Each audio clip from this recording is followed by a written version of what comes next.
El sonido de sus tacones golpeando el suelo de terracota resonaba como un disparo en mi cabeza. No debía mirarla. Dios sabe que no debía hacerlo. Pero cuando ella pasó a mi lado, dejando ese rastro de perfume a jazmín y pecado, supe que mi alma ya estaba condenada. Ella no era solo una mujer hermosa, era la propiedad privada de mi propia sangre. Y yo, el traidor, solo podía desearla en silencio mientras mi hermano la reclamaba en la habitación de al lado. El calor en San Miguel de Allende siempre ha sido opresivo, pero este verano se sentía diferente. Se sentía como un peso físico, una manta de plomo que nos asfixiaba a todos dentro de la hacienda Los Arcos. O tal vez, solo era mi conciencia la que me estaba ahogando. Desde la terraza, podía ver los campos de agave extendiéndose hasta el horizonte, teñidos de un azul grisáceo bajo el sol implacable. Mi mano apretaba el vaso de tequila con tanta fuerza que los nudillos se me habían puesto blancos. El líquido ámbar temblaba ligeramente, delatando el nerviosismo que intentaba ocultar bajo una máscara de indiferencia. «Mateo, ¿no vas a bajar a cenar?» La voz de mi madre rompió mi trance. No me giré de inmediato. Necesitaba un segundo para recomponer la expresión de mi rostro, para borrar cualquier rastro de la tormenta que llevaba dentro.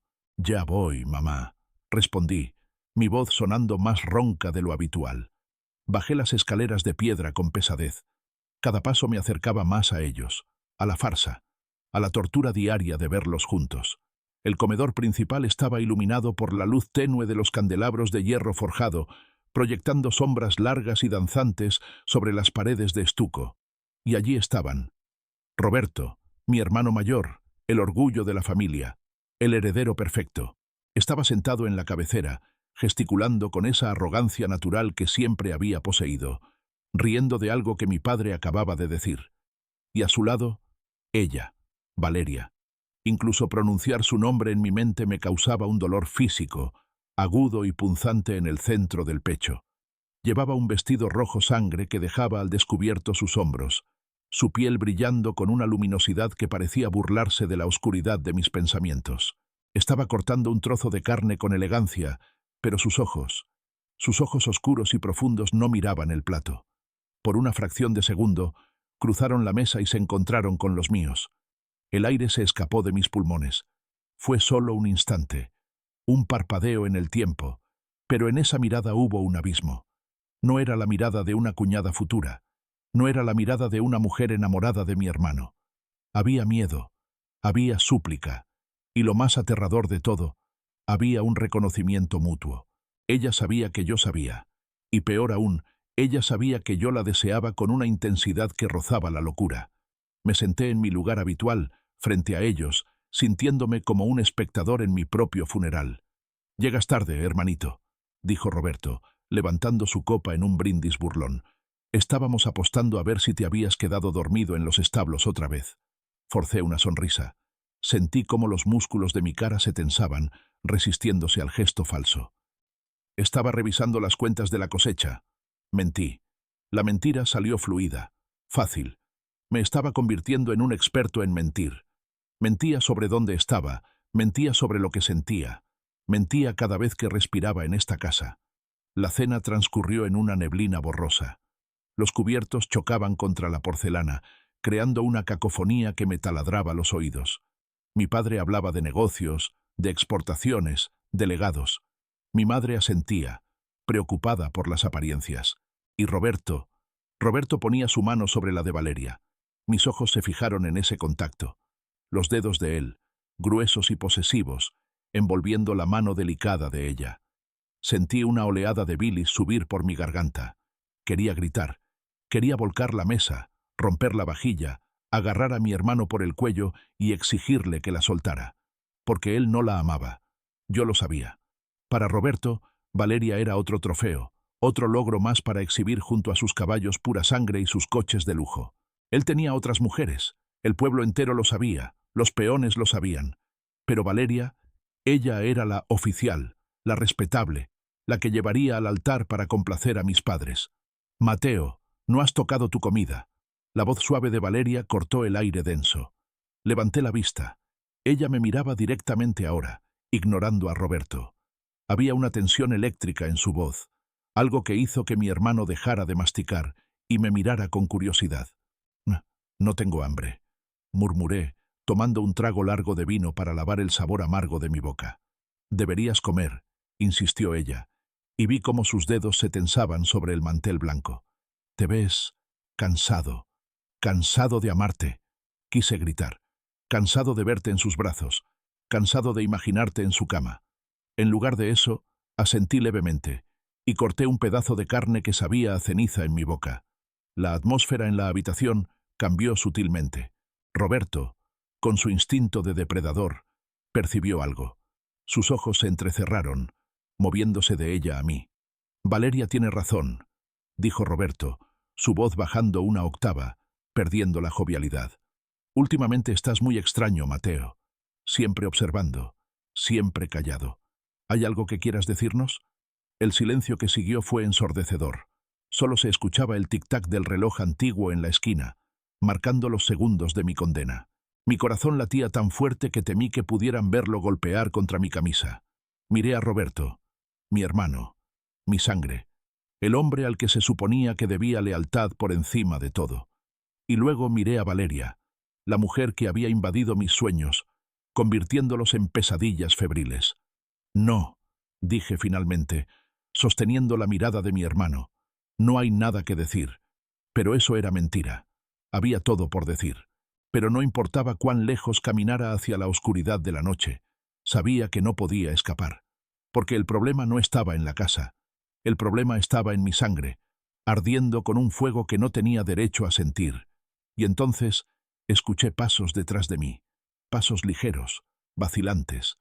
El aroma a jazmín llegó antes que ella.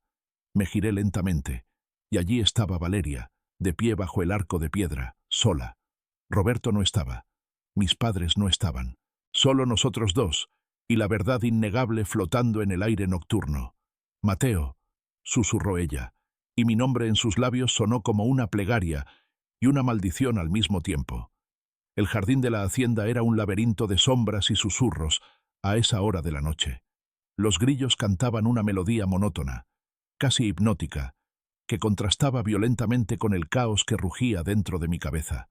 Me quedé inmóvil, de espaldas a ella, sintiendo su presencia como una quemadura en la nuca. Cada centímetro de mi piel se erizó, una reacción primitiva, animal, ante la proximidad de la única criatura que podía destruirme. No deberías estar aquí, Valeria, dije. Mi voz salió más dura de lo que pretendía, una defensa torpe contra la marea de emociones que amenazaba con ahogarme. No me giré. Si la miraba, si veía la luz de la luna reflejándose en sus ojos húmedos, perdería la poca cordura que me quedaba. Escuché el crujido suave de la grava bajo sus pies. Se acercaba. Un paso, 2 pasos. El aroma a jazmín se hizo más denso, envolviéndome, embriagándome. Era un perfume dulce, inocente, pero para mí olía a traición. Roberto está bebiendo otra vez. Su voz era un hilo frágil, tembloroso. Se quedó dormido en el sofá del estudio con una botella de whisky a medio terminar. Cerré los ojos con fuerza, apretando los dientes hasta que me dolió la mandíbula. Roberto y su whisky. Roberto y sus demonios. Y ella, siempre allí, recogiendo los pedazos rotos de un hombre que no la merecía, mientras yo me quedaba al margen, sangrando en silencio. «Vete a la cama, Valeria», ordené, clavando mis uñas en las palmas de mis manos. «No es seguro que estemos aquí solos. Los sirvientes hablan. Las paredes oyen. ¿Y qué van a decir, Mateo?», preguntó ella, y sentí su mano, ligera como una pluma, posarse sobre mi brazo. El contacto fue eléctrico. Una descarga de alto voltaje recorrió mi columna vertebral, paralizándome. Debería haberme apartado. Debería haber sacudido su mano como si fuera veneno. Pero no lo hice. Dios me perdone. No pude moverme. Me quedé allí, temblando bajo su toque, deseando desesperadamente girarme y estrecharla contra mi pecho, besarla hasta borrar el nombre de mi hermano de sus labios. «¿Van a decir que el hermano de mi prometido me odia?», continuó ella, con un tono de dolor que me atravesó el corazón. «Porque eso es lo que parece. Desde que anunciamos el compromiso, ni siquiera puedes mirarme a la cara. ¿Qué te he hecho, Mateo? ¿Por qué me castigas con tu silencio?». La ironía de sus palabras era tan cruel que casi solté una carcajada amarga. Odiarla. Si tan solo fuera eso. El odio hubiera sido sencillo, limpio, fácil de manejar. Pero esta mezcla tóxica de deseo, culpa y desesperación, era infinitamente peor. Me giré bruscamente, haciendo que su mano cayera de mi brazo. La vi retroceder un paso, asustada por la violencia repentina de mi movimiento. La luz de la luna bañaba su rostro, iluminando las lágrimas que brillaban en sus pestañas. Se veía tan hermosa, tan vulnerable, que me dolió físicamente. «No te odio», gruñí, mi voz ronca y baja. «Sabes muy bien que no es odio lo que siento». Ella me miró, confundida al principio, y luego, lentamente, la comprensión amaneció en sus ojos. Sus labios se separaron ligeramente, una inhalación suave de sorpresa. El aire entre nosotros se cargó de una tensión insoportable, densa y pesada. Mi mente viajó, traicionera, 6 meses atrás, antes de que ella fuera la prometida de Roberto, antes de que el destino nos jugara esta broma macabra. Recuerdo la lluvia. Era una tormenta de verano, violenta e implacable, de esas que convierten las carreteras de tierra en ríos de lodo en cuestión de minutos. Yo conducía mi vieja camioneta de regreso del pueblo cuando vi el coche averiado al costado del camino. Un sedán pequeño, inútil contra la furia de los elementos. Bajé para ayudar, empapándome al instante. Y allí estaba ella, luchando con un paraguas roto, el cabello pegado a la cara, temblando de frío, pero con una determinación feroz en la mirada. No sabía quién era.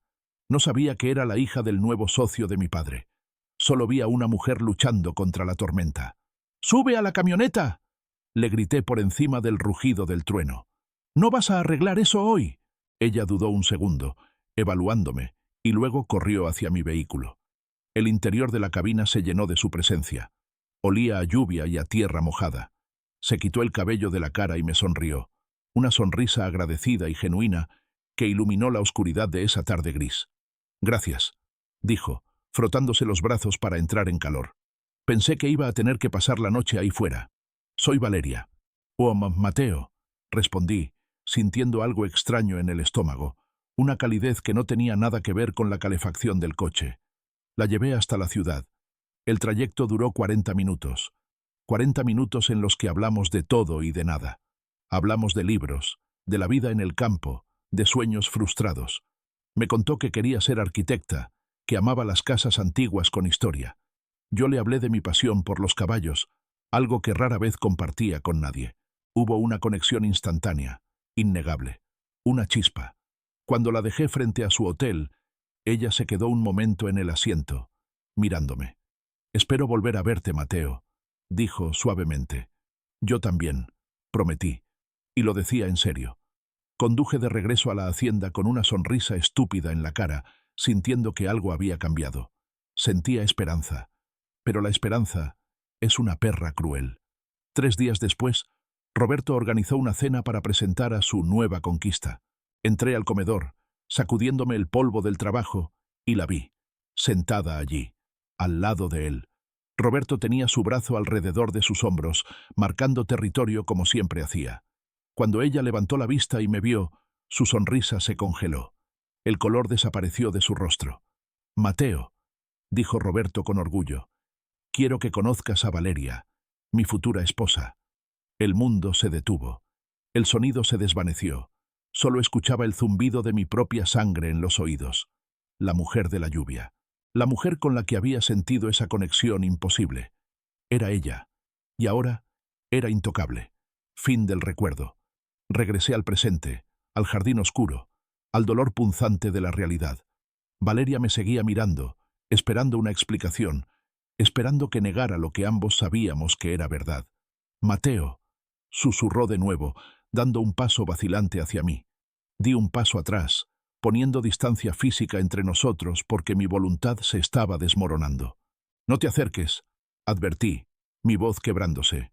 «Tienes que entrar. Tienes que olvidarte de que estoy aquí. Tienes que ir con él». «Él no me ve», dijo ella, y una lágrima solitaria rodó por su mejilla. «Roberto me mira, pero no me ve.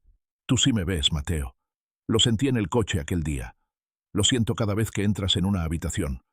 Sus palabras fueron dagas. Ella no tenía derecho a decir eso. No tenía derecho a validar mis sentimientos, a hacerlos reales. Si se mantenían en silencio, podía fingir que no existían, pero al decirlos en voz alta, los convertía en un pecado tangible. Aquel día no existió, mentí, sintiendo el sabor a hiel en mi boca. Olvídalo. Yo soy el hermano del hombre con el que te vas a casar. Eso es todo lo que soy. Eso es todo lo que puedo ser. Valeria negó con la cabeza, una tristeza infinita en sus ojos oscuros. ¿Es eso verdad?, preguntó. ¿De verdad puedes mirarme a los ojos y decirme que no sientes nada? Me quedé callado. El silencio se estiró, tenso y vibrante como la cuerda de un violín a punto de romperse. Quería decirle que la amaba. Quería decirle que cada vez que Roberto la tocaba, yo moría un poco. Quería decirle que vendería mi alma por volver a esos 40 minutos en la camioneta bajo la lluvia. Pero no podía. Mi lealtad a la sangre, por podrida que estuviera, me ataba.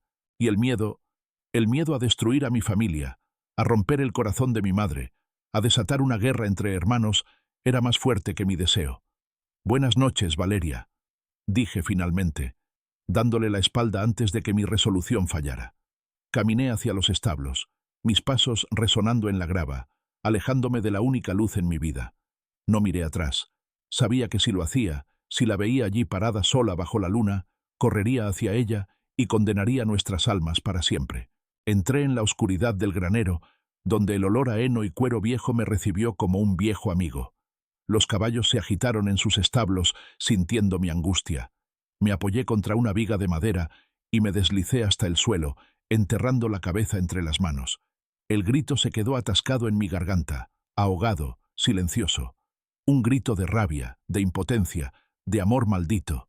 Estaba atrapado en una casa que se sentía como una prisión, atrapado en un amor que era un crimen, atrapado en una vida que no me pertenecía. Y lo peor de todo era saber que mañana, cuando el sol saliera sobre los campos de agave, tendría que levantarme, ponerme la máscara de nuevo y sonreír mientras mi hermano besaba a la mujer que yo amaba. Pero esa noche, en la soledad del granero, dejé que la oscuridad me consumiera, y por primera vez me permití pensar lo impensable. ¿Qué pasaría si Roberto no estuviera? El pensamiento fue fugaz, aterrador, pero se clavó en mi mente como una astilla infectada. Sacudí la cabeza, horrorizado de mí mismo. Era mi hermano. Pero mientras cerraba los ojos, la imagen de Valeria bajo la lluvia regresó, y supe, con una certeza helada, que esta historia no iba a tener un final feliz. El sol de Jalisco no perdona. A mediodía, cae a plomo sobre la tierra roja, haciendo que el aire vibre con un calor que distorsiona el horizonte. Es un calor seco, agresivo, que se mete en los poros y quema la piel. Pero ese dolor físico era justo lo que yo necesitaba. Llevaba 5 horas en los campos de agave, trabajando hombro a hombro con los gimadores. No tenía por qué hacerlo. Como hijo del patrón, mi lugar estaba en la oficina con aire acondicionado o supervisando desde la comodidad de mi camioneta. Pero necesitaba agotarme. Necesitaba que el esfuerzo físico silenciara el ruido en mi cabeza. Levanté la coa, esa herramienta de hoja redonda y afilada, y la dejé caer con fuerza sobre la piña del agave. ¡Crack! El sonido de las pencas al romperse era satisfactorio, violento. ¡Crack! Otro golpe. ¡Crack! Imaginé que cada golpe cortaba un hilo de los que me ataban a ella. «Patrón Mateo, descanse un poco», me dijo don Chuy, el capataz, pasándome un trapo sucio para secarme el sudor. «Se va a matar trabajando así. Ni los muchachos aguantan ese ritmo». Me detuve, respirando con dificultad. El sudor me corría por la espalda, empapando la camisa. Mis manos estaban ampolladas a pesar de los guantes de cuero, pero el dolor era una distracción bienvenida. «Estoy bien, Chuy. Solo necesito terminar esta hilera», respondí, clavando la coa en el suelo. Fue entonces cuando la vi. A lo lejos, una nube de polvo se levantaba en el camino de tierra que cortaba los campos. No era una camioneta, era un caballo, y la figura que lo montaba no era uno de los vaqueros. Mi corazón dio un vuelco estúpido, traicionero. Entrecerré los ojos contra el resplandor del sol. Era Valeria. Montaba a Gitano, el semental negro que Roberto le había regalado hacía una semana como un juguete costoso. Cabalgaba con una elegancia natural. su cabello oscuro ondeando detrás de ella como una bandera de guerra. ¿Qué demonios hacía aquí? Los campos de trabajo no eran lugar para ella. Me quedé inmóvil, observándola acercarse. Los gimadores detuvieron su trabajo, quitándose los sombreros en señal de respeto, pero también con esa curiosidad maliciosa que tienen los hombres que ven algo que no deberían. Valeria detuvo el caballo a unos metros de mí. El animal resopló, inquieto por el olor dulce y fermentado del agave cortado. Ella vestía ropa de montar impecable, demasiado limpia para este lugar de polvo y sudor. Me miró desde arriba, sus ojos ocultos tras unas gafas de sol oscuras, pero pude sentir la intensidad de su mirada recorriendo mi estado lamentable. Sucio, sudoroso, con la camisa abierta hasta el pecho. «Te buscaba», dijo. Su voz sonó tensa, luchando por mantenerse firme sobre el sonido del viento. «No deberías estar aquí, Valeria», repliqué, limpiándome la frente con el antebrazo. «Esto es zona de trabajo. Es peligroso». «En la casa me asfixio», confesó, y por un momento la máscara de compostura se agrietó. «Roberto sigue durmiendo. Tu madre está organizando la lista de invitados para la boda. Todo es demasiado. Necesitaba ver algo real. Algo real». Esas dos palabras golpearon mi pecho. Ella me buscaba a mí, porque yo era su realidad, su escape de la fantasía dorada y falsa que mi familia había construido a su alrededor. Me acerqué al caballo y tomé las riendas cerca del bocado para calmar al animal, que bailaba nervioso. Al hacerlo, quedé peligrosamente cerca de la pierna de Valeria, enfundada en la bota de cuero. Podía oler su perfume mezclado con el olor animal del caballo y el polvo del campo. Una mezcla embriagadora. «Tienes que volver», dije en voz baja, casi un susurro, para que los trabajadores no oyeran. «Si Roberto se despierta y no te ve». «¿Qué?», me desafió ella, inclinándose hacia adelante. Sus gafas se deslizaron un poco, revelando esos ojos que me atormentaban. «¿Qué va a hacer Mateo? ¿Gritarme? ¿Ignorarme? Ya hace todo eso». «No lo provoques», advertí.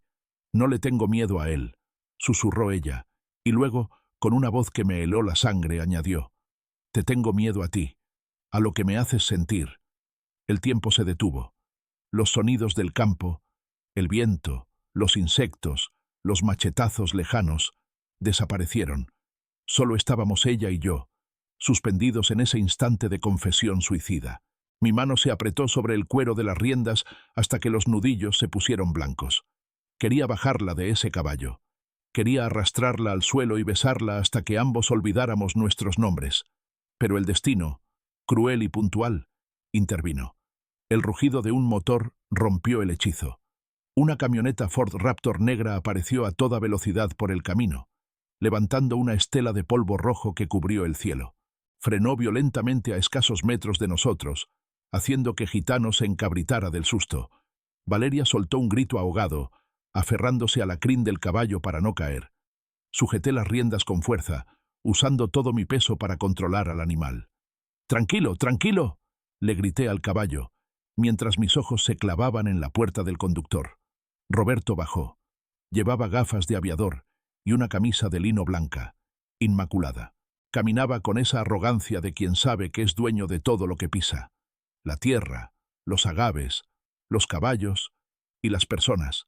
«¡Vaya, vaya!», exclamó, abriendo los brazos con una sonrisa que no llegaba a sus ojos.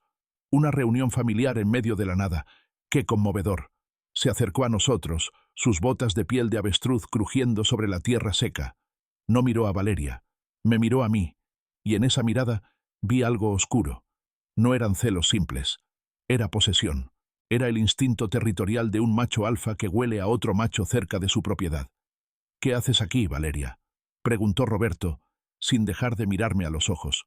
Su tono era suave, pero tenía el filo de una navaja.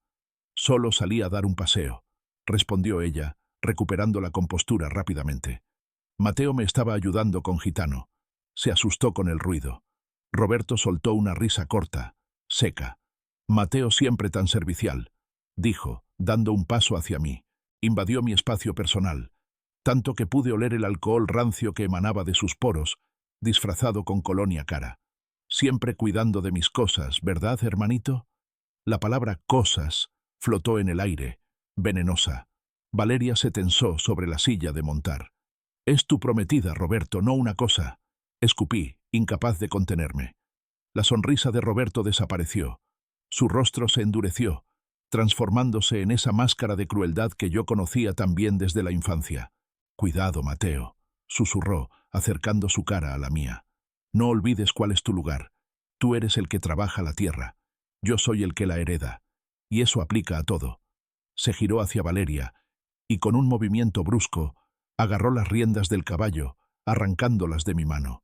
El gesto fue violento, una declaración de poder. «Vamos a casa, mi amor», dijo, enfatizando las últimas palabras con un sarcasmo mordaz. «Tienes que prepararte.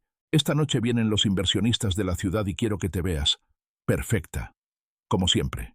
Valeria me lanzó una última mirada de disculpa, de impotencia. Luego giró el caballo y siguió a la camioneta de Roberto, que arrancó levantando otra nube de polvo para cegarme. Me quedé allí, parado en medio del campo, cubierto de tierra y vergüenza.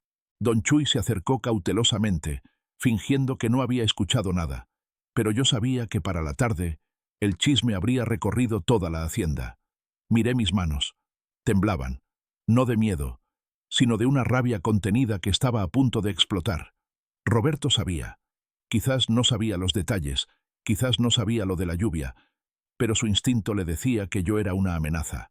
Y hoy había marcado su territorio. Agarré la coa del suelo. Con un grito gutural que salió desde lo más profundo de mis entrañas, golpeé la piña de agave con toda mi fuerza, una y otra vez, destrozando la planta, imaginando que era la cara de mi hermano, imaginando que era el destino maldito que nos había puesto en esta situación. El jugo dulce del agave salpicó mi cara, pegajoso como la sangre. Esa noche habría una fiesta. Inversionistas, gente rica, máscaras. Y yo tendría que estar allí, viendo cómo él la exhibía como un trofeo. Pero algo había cambiado en el campo hoy. Roberto había declarado la guerra. Y yo, por primera vez en mi vida, no estaba seguro de querer rendirme. El sol comenzó a bajar, tiñendo el cielo de un rojo violento, como una herida abierta. Me limpié el sangre del agave de la mejilla y miré hacia la casa grande en la colina. Si él quería guerra, tal vez se la daría. Pero en una guerra entre hermanos, nadie gana. Solo quedan sobrevivientes. La hacienda brillaba como una joya en medio de la oscuridad del desierto. Cientos de velas flotaban en la piscina y las guirnaldas de luces ámbar colgaban de los arcos de piedra como estrellas caídas. El sonido de los mariachis llenaba el aire.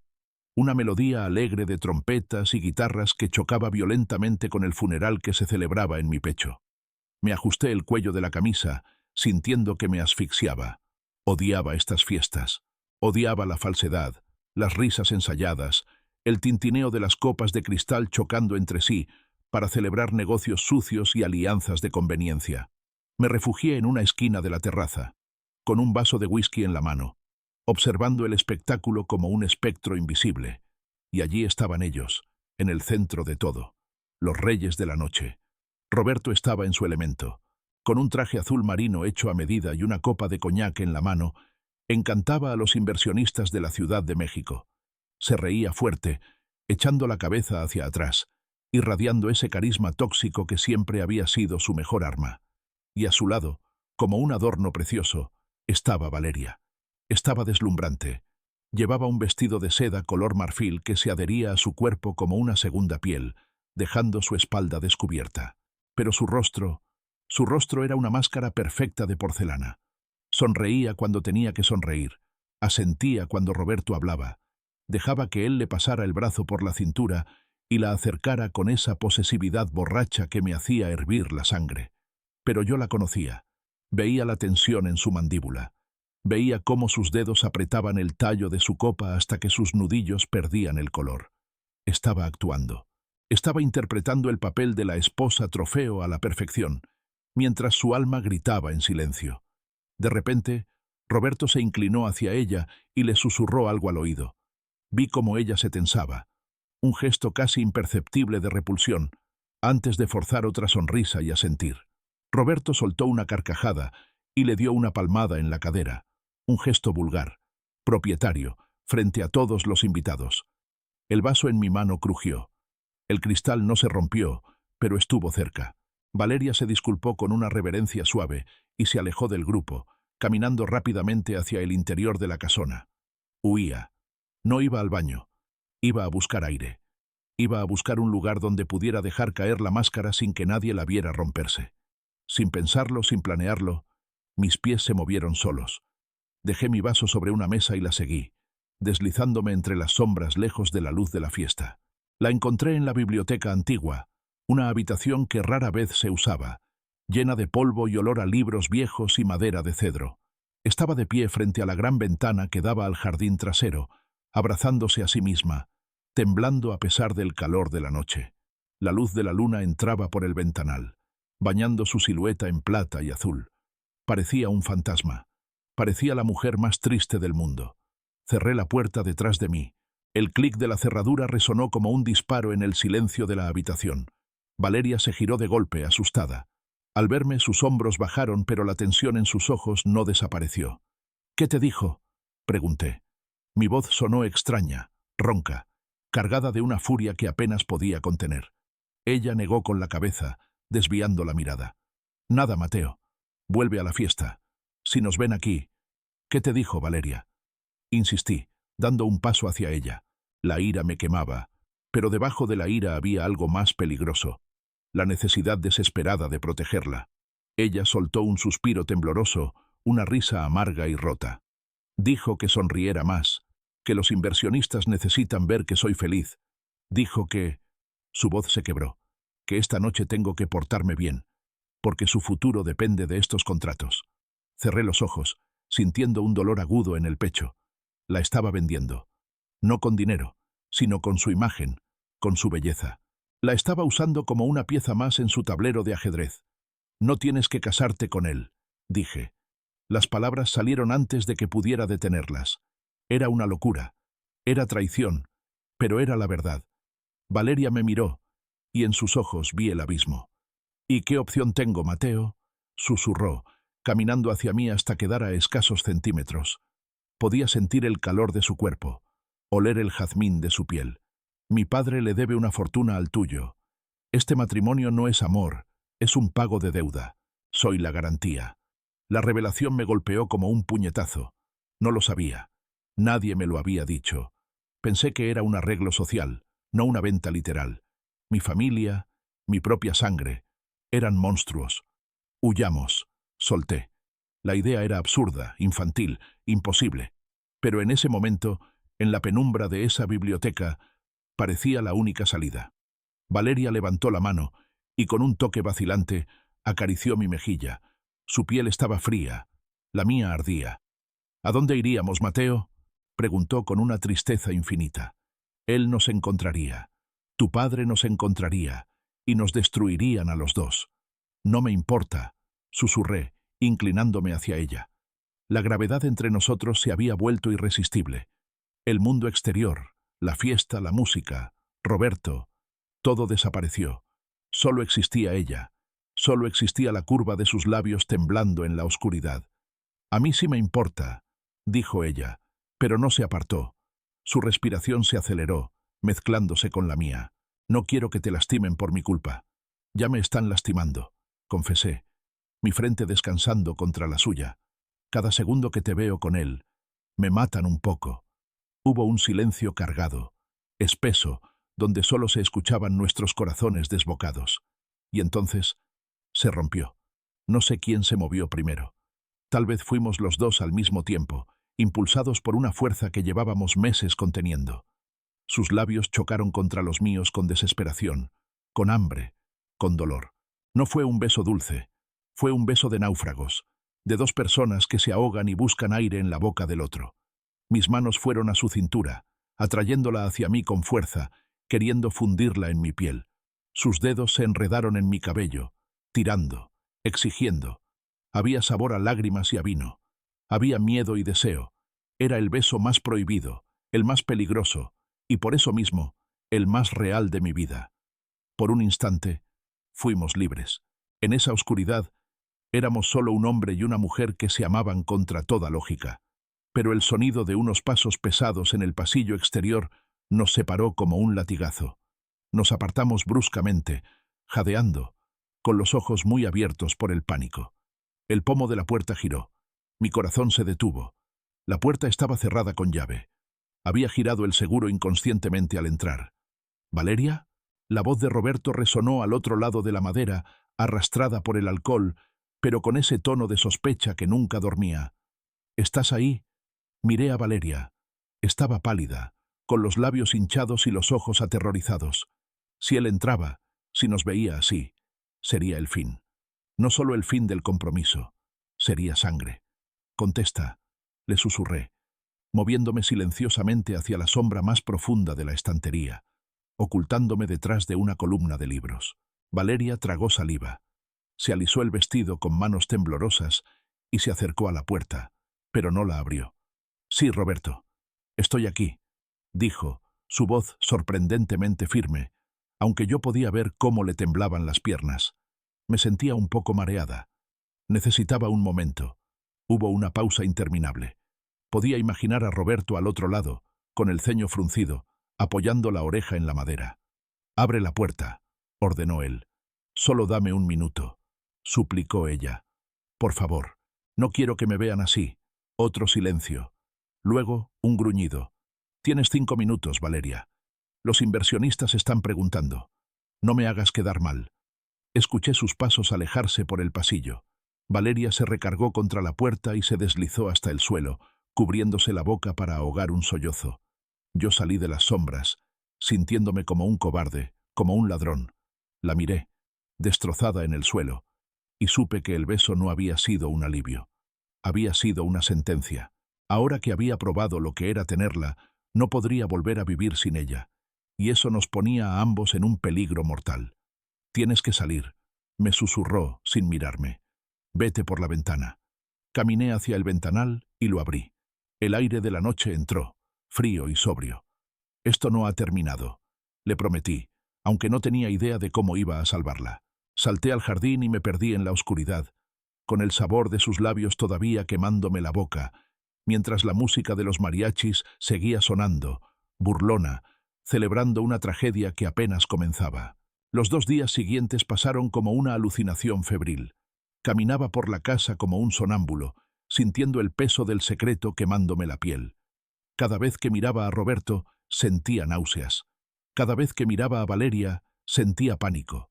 Pero debajo del pánico había una determinación de acero que nunca antes había conocido. Ya no era el hermano menor obediente.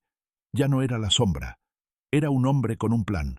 Había vendido mi reloj, mis escopetas de caza y una silla de montar antigua que mi abuelo me había dejado. Tenía efectivo. Tenía una ruta. Tenía un contacto en la frontera norte que nos conseguiría papeles nuevos. Solo necesitábamos llegar a la carretera federal antes del amanecer del domingo, mientras la resaca de la fiesta mantuviera a la hacienda sumida en un sueño profundo. La noche elegida, el cielo se desplomó. Una tormenta eléctrica azotaba San Miguel, como si el mismo cielo estuviera tratando de advertirnos. Los truenos sacudían los cimientos de la casona, camuflando el sonido de mis pasos mientras bajaba las escaleras con una bolsa de lona al hombro. 3 de la mañana. La hora del diablo, o la hora de los amantes desesperados. Salí al patio trasero, donde la lluvia me golpeó con la fuerza de 1000 agujas heladas. Corrí hacia los establos, esquivando los charcos, con el corazón martilleando contra mis costillas. Mi vieja camioneta estaba allí, fiel y lista, con el motor ronroneando suavemente bajo la lluvia torrencial. Me subí y esperé. Cada segundo era una tortura. Mis ojos escaneaban la oscuridad, buscando su silueta. ¿Se habría arrepentido? ¿La habrían descubierto? La duda empezó a roer mis entrañas como un ácido, y entonces la vi. Una figura encapuchada corría desde la puerta de servicio, luchando contra el viento. Valeria. Llevaba una maleta pequeña y el rostro pálido como la cera. Abrí la puerta del copiloto y ella saltó dentro, empapada, temblando violentamente. «¿Estás lista?», pregunté, mi voz apenas audible sobre el estruendo de la lluvia golpeando el techo de metal. Ella asintió, incapaz de hablar. Sus ojos estaban muy abiertos, llenos de terror y esperanza. Le agarré la mano, entrelazando nuestros dedos fríos. «No mires atrás», le dije. «A partir de ahora, Solo miramos hacia adelante. Pisé el acelerador. Los neumáticos patinaron en el lodo antes de agarrar tracción, y la camioneta salió disparada hacia la salida de la hacienda. Los arcos de piedra pasaron volando. La libertad estaba a solo unos metros, más allá de la gran verja de hierro. Estábamos cerca, tan cerca que casi podía saborear el aire de otro lugar, de otra vida. Pero cuando los faros de mi camioneta iluminaron la salida, mi sangre se congeló. La verja estaba cerrada, y bloqueando el camino, iluminado por los relámpagos intermitentes, estaba el Jeep Wrangler de Roberto. Frené de golpe. La camioneta se deslizó por el barro, deteniéndose a escasos centímetros del parachoques del otro vehículo. Valeria soltó un grito ahogado y se cubrió la boca con las manos. ¡Maldita sea! Golpeé el volante con frustración. La puerta del jeep se abrió. Roberto bajó. No llevaba paraguas. La lluvia empapaba su camisa blanca, volviéndola transparente, pegada a su cuerpo robusto. No parecía enojado. No gritaba. Caminaba con una calma aterradora, con las manos en los bolsillos, sonriendo como si estuviera a punto de contarnos un chiste. Detrás de él bajó otra persona, un hombre mayor, encorvado, con el rostro desencajado por la vergüenza, el padre de Valeria. Sentí cómo el alma se me caía a los pies. Valeria jadeó a mi lado, un sonido de animal herido. «Papá», susurró ella. Roberto se acercó a mi ventanilla y golpeó el cristal suavemente con los nudillos. Toc, toc, toc. Bajé el vidrio. El olor a lluvia y ozono entró en la cabina, mezclado con el aroma inconfundible de la locura. «¿A dónde van con tanta prisa?», preguntó Roberto, su voz casual, casi amable. «La carretera es peligrosa con este clima, hermanito». «Quítate del camino, Roberto», le advertí, mi mano buscando la palanca de cambios, listo para embestir su coche si era necesario. Roberto se rió, una risa baja, sin humor. Se inclinó más, apoyando los brazos en la puerta, ignorando el agua que le chorreaba por la cara. «Puedes irte, Mateo. En serio. Puedes arrancar ese motor, romper la verja y llevarte a la chica. No te voy a detener a golpes. Eso es de salvajes». Hizo una pausa teatral, mirando a Valeria, que lloraba en silencio. «Pero si cruzan esa puerta», continuó Roberto, su voz volviéndose dura como el granito. «El señor aquí presente», señaló al padre de Valeria con la cabeza, «va a ir a la cárcel mañana mismo. Fraude, malversación de fondos, lavado de dinero. Tengo los documentos en mi escritorio, listos para ser enviados a la fiscalía». Valeria soltó un sollozo desgarrador. «No», gritó ella. «Roberto, prometiste que lo ayudarías». «Prometí ayudar a mi suegro», corrigió Roberto con frialdad. «Prometí ayudar a la familia de mi esposa. Pero si te vas con este traidor, entonces ya no somos familia, ¿verdad? Y las deudas se pagan». Miré a Roberto y vi al monstruo real. No era el borracho de las fiestas. Era un calculador, un sociópata que había tejido esta red mucho antes de que yo me diera cuenta. Había comprado al padre de Valeria no para ayudarla, sino para poseerla. «Eres un hijo de perra», escupí, sintiendo lágrimas de impotencia quemándome los ojos. «Soy un hombre de negocios, Mateo», respondió él, encogiéndose de hombros. «Y protejo mis inversiones». Se giró hacia Valeria, extendiendo la mano a través de la lluvia. «Ven aquí, Valeria. Vuelve a casa. Nos casamos en 2 semanas. Olvidaremos este pequeño desliz. Tu padre dormirá tranquilo. Tu madre seguirá teniendo su casa. Todo seguirá igual». Valeria me miró. En sus ojos vi la muerte de la esperanza. Vi cómo la luz se apagaba, reemplazada por una resignación gris y muerta. La vi caminar hacia Roberto con la cabeza gacha, derrotada. Roberto la envolvió con un brazo, un gesto que parecía protector pero que en realidad era una cadena. Le besó la frente, mirándome directamente a los ojos con una sonrisa triunfal. «Vuelve a la cama, hermanito», dijo Roberto. «Mañana tenemos mucho trabajo». Se dieron la vuelta y caminaron hacia la casa, llevando al padre de Valeria como un perro apaleado detrás de ellos. Me quedé solo en la camioneta, con el motor encendido y el camino cerrado. La lluvia seguía cayendo, lavando el mundo, pero no podía lavar la mancha negra que se había extendido en mi corazón. Golpeé el volante una vez, 2 veces. Grité hasta que mi garganta se desgarró, pero nadie me escuchó. El ruido de la tormenta se tragó mi dolor, y la oscuridad de la hacienda se tragó a la mujer que amaba. Esa noche, algo murió dentro de mí. El Mateo que creía en el amor, en la lealtad, en la familia, ese Mateo murió bajo la lluvia, y en su lugar nació algo mucho más frío, algo capaz de esperar. Apagué el motor. La oscuridad me envolvió. No me iría, no huiría, me quedaría, y vería arder este mundo, aunque tuviera que encender el fósforo yo mismo. 2 semanas después, las campanas de la parroquia de San Miguel Arcángel repicaron, anunciando la mentira más cara de la década. Todo el pueblo estaba allí, la élite, los políticos, los socios comerciales.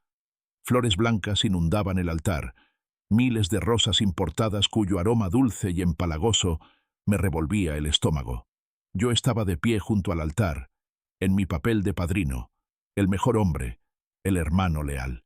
Mi traje me apretaba, la corbata sentía como una soga, pero mi rostro estaba tranquilo.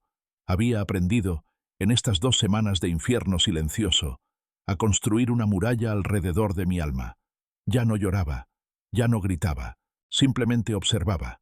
Cuando las puertas de la iglesia se abrieron y la marcha nupcial comenzó a sonar, el mundo contuvo el aliento.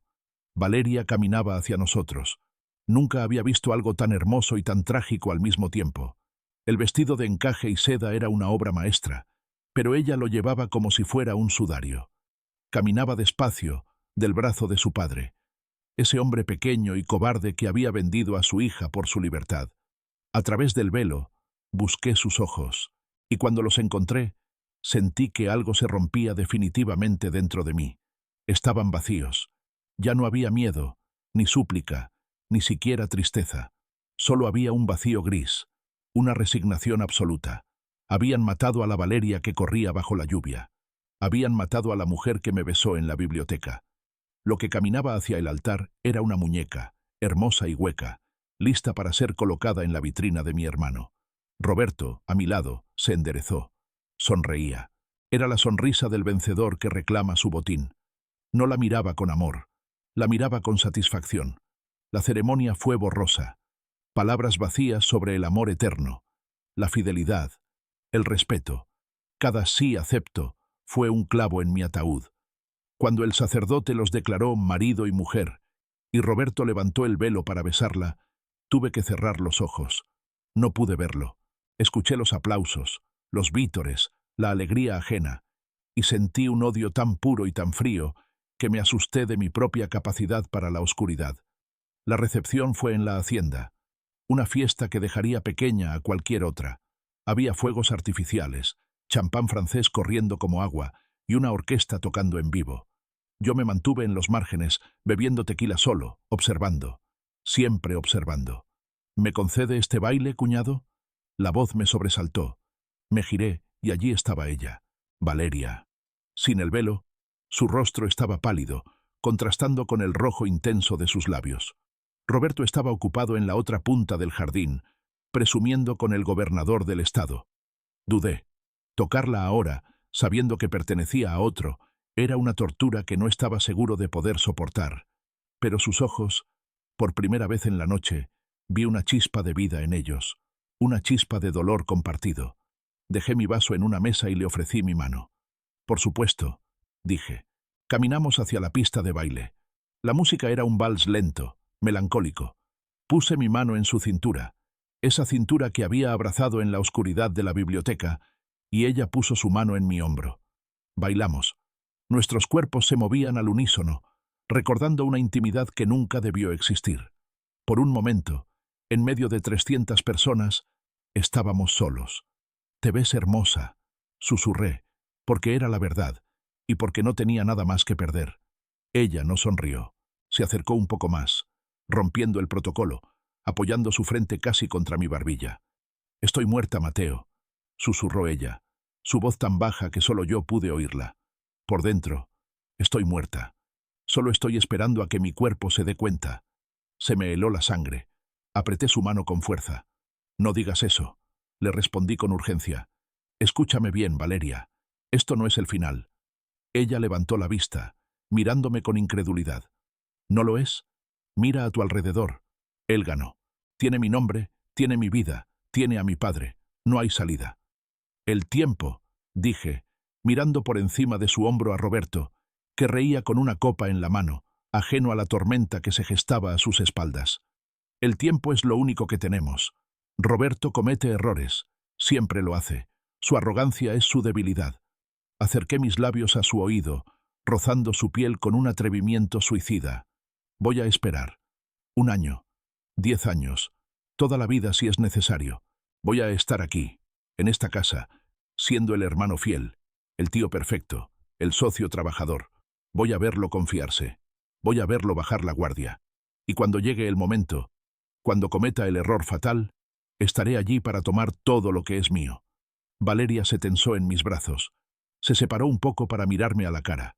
Buscaba al chico dulce que la había rescatado en la lluvia, pero no lo encontró. Encontró a un hombre endurecido por la traición. «Eso te destruirá, Mateo», dijo ella con tristeza. «Ya estoy destruido», repliqué, y una sonrisa triste curvó mis labios. Ahora solo queda reconstruir sobre las cenizas. La música terminó. Nos separamos lentamente, como si nos arrancaran la piel. Roberto apareció de la nada, con las mejillas sonrosadas por el alcohol, y envolvió a Valeria en un abrazo posesivo. «Gracias por entretener a mi esposa, Mateo», dijo, dándome una palmada fuerte en la espalda. «Pero ahora me toca a mí. Es nuestra noche de bodas, después de todo». La implicación de sus palabras fue un cuchillo en mis entrañas. Imaginarlos solos, en la habitación, en la cama. La bilis subió por mi garganta. Pero no hice nada. No lo golpeé. No grité. «Buenas noches, Roberto». «Buenas noches, Valeria», dije con una calma sepulcral. Los vi alejarse hacia la casa principal. La fiesta continuaba, pero para mí, el mundo se había apagado. Caminé hacia el borde de la terraza, mirando los campos de agave que se extendían bajo la luna llena. Eran los mismos campos donde Roberto me había humillado. La misma tierra que había bebido mi sudor y ahora bebería mis lágrimas invisibles. Saqué un cigarrillo y lo encendí. El humo gris se elevó hacia el cielo negro. Dicen que la venganza es un plato que se sirve frío. Se equivocan. La venganza es una semilla. Se planta en la oscuridad, se riega con paciencia y silencio, y crece despacio, echando raíces profundas, hasta que un día, años después, derriba los muros de la fortaleza desde adentro. Roberto creía que había ganado la guerra, creía que tenía el trofeo, pero no sabía que acababa de meter al enemigo en su propia casa. Di una última calada al cigarrillo y lo tiré al suelo, aplastándolo con la bota hasta que la brasa se apagó. El juego apenas comenzaba. Fin.